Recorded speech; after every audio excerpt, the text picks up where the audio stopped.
I want to talk about how to be a great podcast guest. It's actually fairly simple. There's not a lot to it, but I find so many people mess this up. So, without further ado, the first thing is just showing up on time. Just be respectful of you and your host's time. The last thing you want to do is show up to an interview 5 minutes late. If you know you're going to be running late, if you know you have a client meeting that typically goes a little bit longer than the half hour or the hour that you set aside, just let the host know, hey, I'm going to be 5 minutes late. I just need a 5 minute buffer before we start. Just let the podcast host know.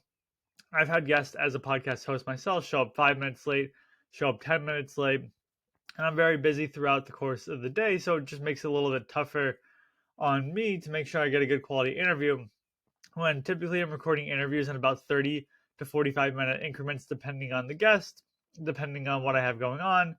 So I know, okay, if I have a 30-minute slot today and I have calls starting 30 minutes after it, I want to make sure that I have a good quality 30 minutes with this podcast guest. And if they show up 10 minutes late, 15 minutes late, it's just not going to be enjoyable. With that said, I've had this happen only one time, but where the guest reschedules the podcast interview, and it was a certain individual where they rescheduled three different times about 2 minutes before the podcast interview went off. And when that happens, it's kind of frustrating for me because I do all the prep work on the back end of getting the interview, of making sure I'm prepped for the show, I make sure I'm mentally ready for the show. I have my microphone set up, I have my webcam set up, I have my ring light set up, everything is good to go, and then you cancel. It's like, okay, well, I spent a lot of time getting that all set up. Now I got to get rid of it. And again, this is going to happen from time to time. But for this particular individual, I think it happened 3 times, and then he just didn't reschedule for the fourth interview. So definitely a frustrating experience. So just making sure that you show up on time. With that said, make sure you have a good quality microphone. And it's very simple to get a good quality microphone. Right now, I'm using the Blue Yeti mic. You can go out and get the Blue Snowball mic. You can do Audio Technica. Just go on Amazon, go on Best Buy, search podcast microphones.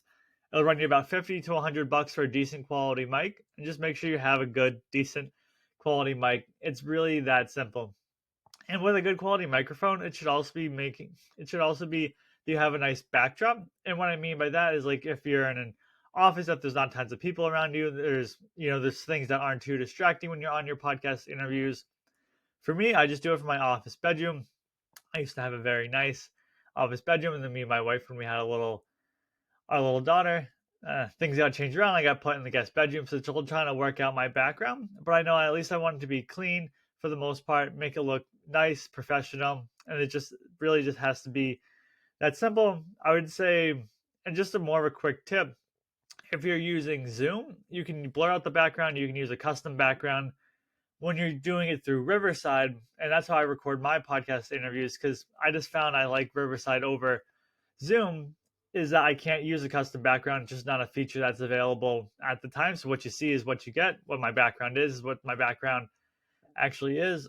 So just wanted to make that reference to you. So just making sure you have a good quality background, and not to go back and forth a little bit, but on the good quality microphone, I'm just thinking of stories. I've had people call in from their phone.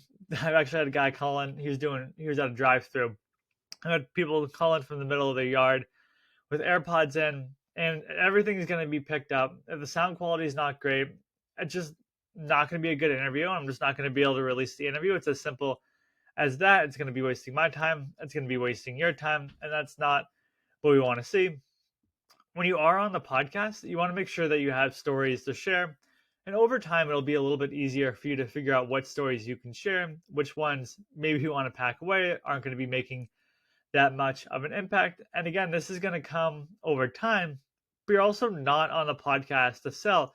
Yeah, I could go on the podcast and state why we're the best podcast booking company out there, why you should work with us, why our clients work with us, the results that we've gotten.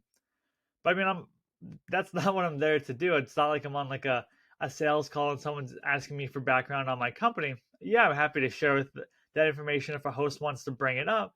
But more often than not, I'm there to teach folks. And for me, I want to teach folks, hey, here's how you can get a good quality microphone. Here's how you can put together a nice pitch. Here's what you should be reaching out to and saying to the podcast host.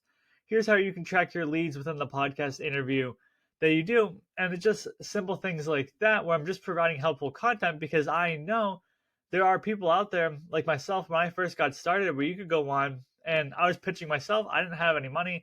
I was just bootstrapping the company along. I was trying to grow the company, no extra budget out there.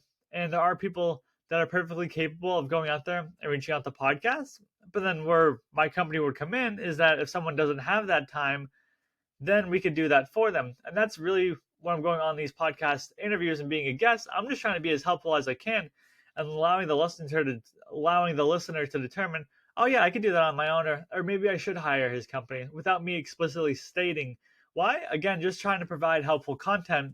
And on any podcast that you do, and I don't think I've ever been on one where this hasn't been the case, you get to the end of the show, the podcast host will usually say, okay, where can our audience learn more about you? Then you'd say, wherever your website, whether your social media, whatever it may be. So that way you point them in a direction, but you don't have to sell on the podcast. If you provide enough helpful information, you're going to be able to sell yourself without, quotations, selling anything.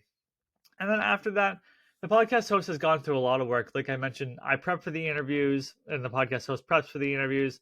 They get all set up. They're going to be spending 15, 30, 60 minutes of their time. And like for me, I prep for the interview. I, making sure I know what I'm going to be talking about on the interview. I get set up. And then after the interview goes live, I hire a YouTube video editor to edit the podcast, or to edit it for YouTube.